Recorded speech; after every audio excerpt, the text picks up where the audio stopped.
You know, I've always had a neutral to positive opinion about Markiplier, and this is really my first full thing that I watch of his. What on earth did I miss in the first 2 to 4 minutes? Showtime was 7 o'clock, I walked in at 7:29 or so, and the woman on the radio was already yelling and cutting up. Beginning the descent.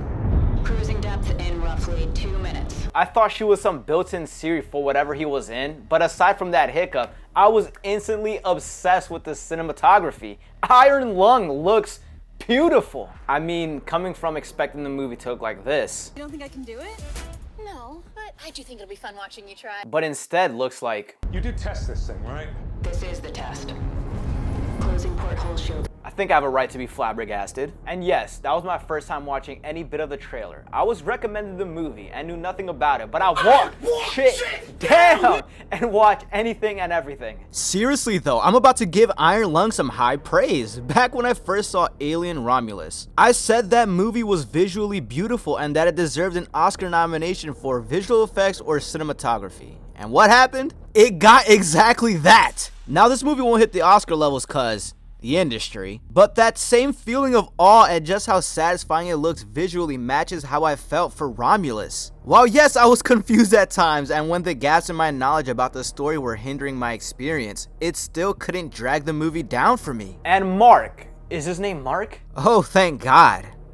North Korea! Mark did a pretty solid job acting. I only felt at one point where his character wanted to cry and was stressing, he was trying to convey that emotion of like and what about that one scene towards the beginning with the Dutch angle all like... Check this out, googling Dutch angle slants the page. How cool is that? And you know what else was cool? How the freaking opening credits matched the same green font style text of the freaking coordinates. I thought they were actual words I thought they were words of the actual world of Iron Lung at first. I don't think it took me long to realize this was gonna be a one-man show in one setting. In fact, I felt baited by Simon's singular rise back up and thought it'd occur more or that he would eventually be able to have more oxygen. But no, by the end, I was starting to feel claustrophobic, especially as events transpired, but we'll get to that. I found Iron Lung to be humorous in moments like when Simon did not want to go through that hatch in the darkness. Oh my God, what is that noise? Oh, I'm sorry, is that obnoxious? There was a buffoon munching on popcorn loud as hell during the whole freaking movie. I unfortunately get this freaking intense bat hearing when I'm in a theater and I can pick up on a lot. And real shit, he kind of took me out of the experience a little bit. And don't even get me started on his ice swishing. Like, so with much lax and missing the beginning minutes and not knowing squat about the premise, I was kind of losing the plot. Let me explain. I think the movie is pretty self-explanatory up until the power goes out and Simon has to keep pressing the X-ray to have some light. He puts this cheap-ass tape in the form of an X over the capture button and heads down to the dark walkway I mentioned earlier. Okay, I can't voice over this next part. He goes down the pathway and I swear, I heard footsteps from up above and voices whispering, and then a shadow figure appeared where the light was flashing from the X-ray photos and basically ripped the X tape off the wall. And I promise you, I wasn't watching this movie in a frightened sense of a jump scare happening, but the cut right after you hear the tape ripped off the wall, it cuts to Simon's POV looking down the dark pathway.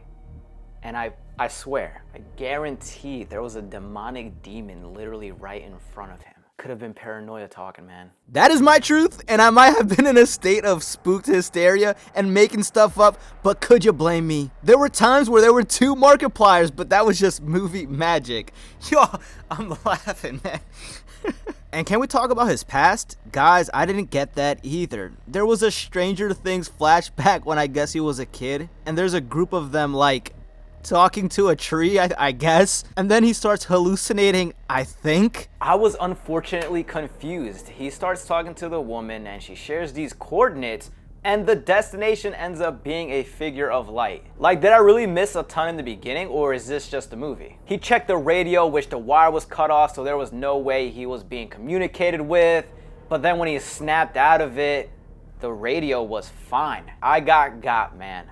I needed subtitles for some of the interactions because what the hell are they saying? What are they talking about? The last probably 30 minutes get increasingly freaky, but there's a stellar scene. Anime-like, video game-like perfection. Oh my god.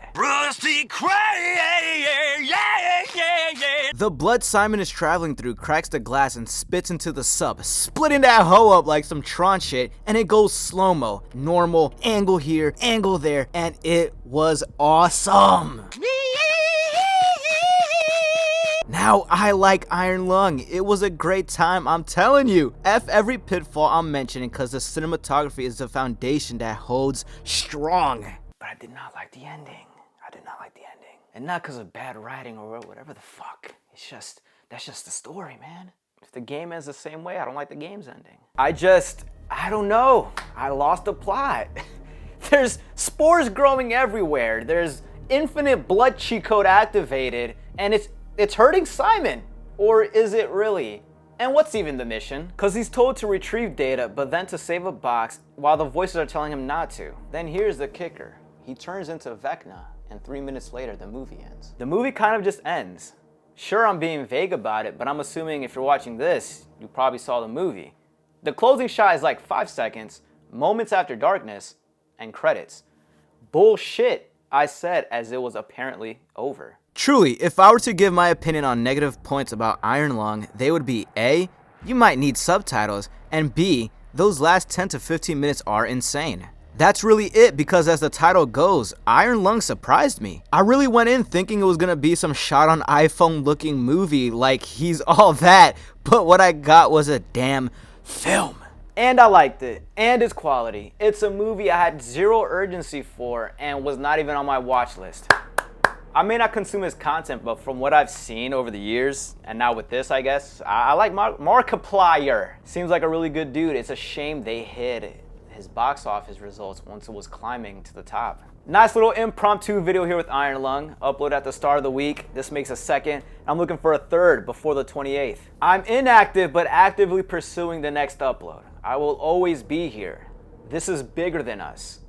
So love what you like. Protect your energy. And I want to copy the movie's ending, the format of it.